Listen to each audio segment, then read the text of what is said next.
Teacher ने कक्षा में बच्चे से पूछा, मान लो अगर लालू, मायावती, अखिलेश, ममता बनर्जी, राहुल, ओवैसी, कुमारस्वामी नायडू, तेजस्वी, केजरीवाल और सारे महागठबंधन एक ही नाव पर सवार होकर कहीं जा रहे हों और अचानक नाव डूब जाए तो कौन बचेगा?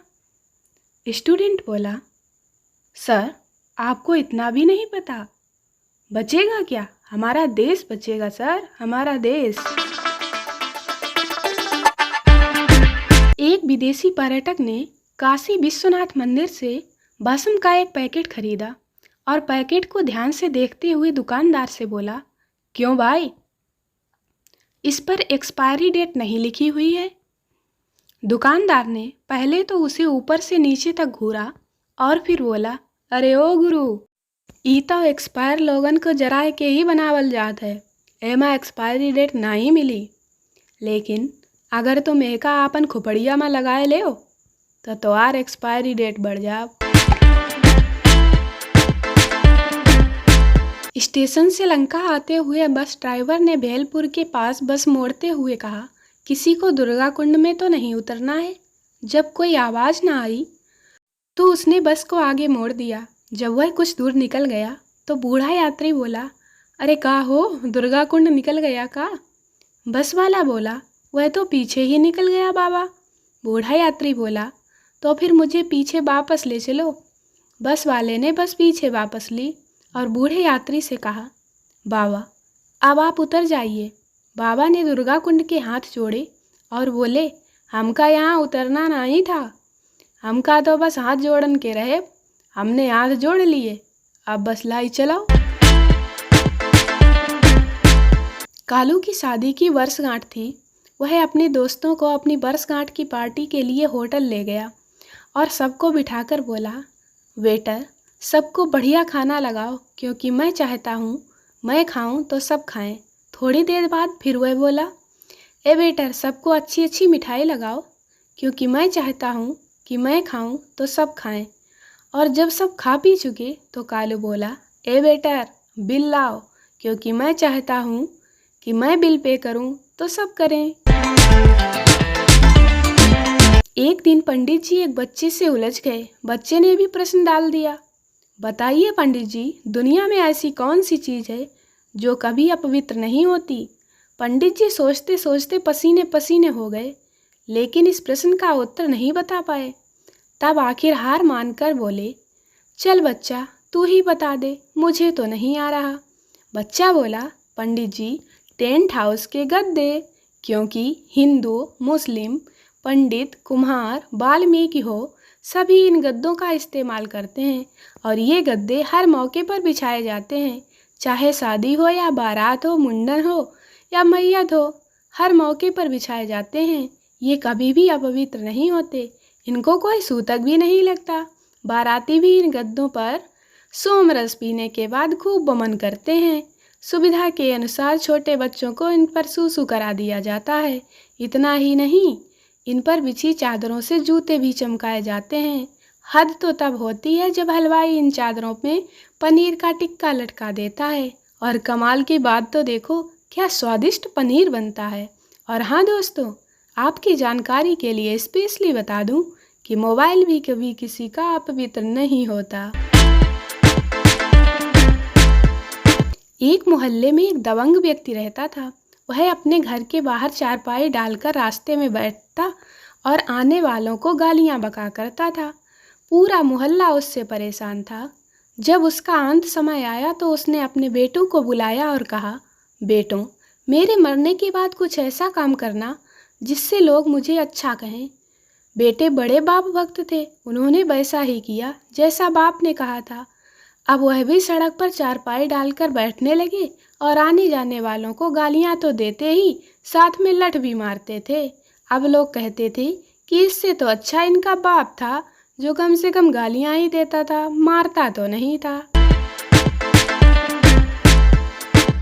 आजकल घर के सदस्यों के एक से अधिक मोबाइल नंबर रखने के कारण मोबाइल नंबर किस नाम से सेव किया जाए, यह बहुत ही मनोरंजक होता जा रहा है। जैसे मम्मी जी जियो, पापा जी एयरटेल, पापा Jio, wife 1, wife 2, husband Jammu 0, husband Gorakhpur 1, mother in law temporary.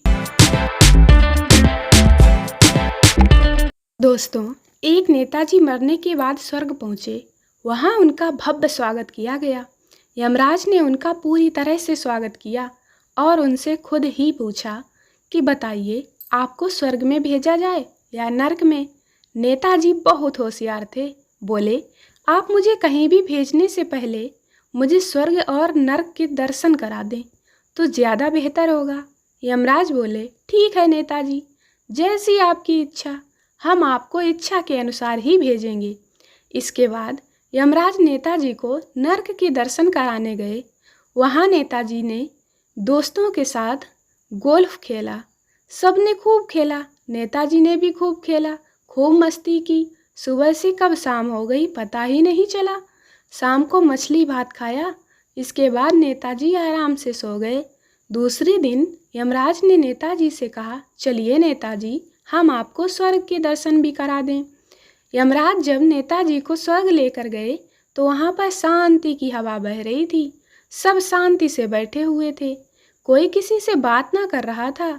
सुरमई धुन बज रही थी। सब कुछ तो अच्छा लगा नेताजी को, लेकिन उनका समय ना कट रहा था। नेताजी ने बहुत सोच विचार किया।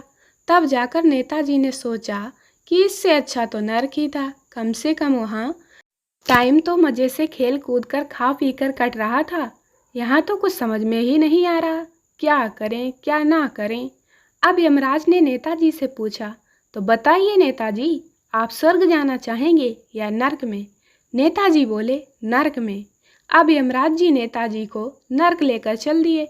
जैसे ही नेताजी नर्क में पहुँचे तो उन्होंने देखा उनके दोस्त फटे पुराने कपड़े पहने हुए थे। उनके पैरों में कांटे चुभ रहे थे, खून बह रहा था। नेताजी ने यमराज से पूछा, कल तो आपने कुछ और ही दिखाया था। तो यमराज जी मुस्कुराते हुए बोले, श्रीमान जी, कल हम चुनाव प्रचार पर थे और आज आप हमारे पक्ष में मतदान कर चुके हैं। कालू को पहले कस्टमर केयर वाली दिन में 4 बार फ़ोन किया करती थी। अब कालू यह सोचकर बहुत दुखी है कि लगता है उसकी भी शादी हो गई है और सबसे पूछता फिर रहा है, क्यों भैया, क्या कस्टमर केयर वाली की शादी हो गई है क्या? इशारों इशारों में मोहब्बत चल रही थी साहब। फिर उसके भाई ने देख लिया और बेचारे लल्लू का अब अस्पताल में इलाज चल रहा है। हमारे पास तो सिर्फ आपकी यादें हैं साहब। टेंशन तो सारी उसे मुबारक हो जिसके पास अब तुम हो।